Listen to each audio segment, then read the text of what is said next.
When I reached a crossroads in my career, I knew I needed to pivot.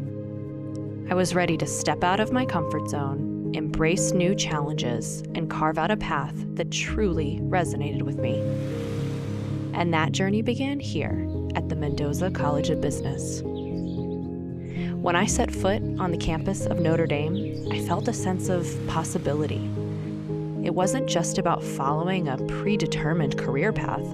It was about forging my own. It was about redefining success on my own terms and making a meaningful impact in the world.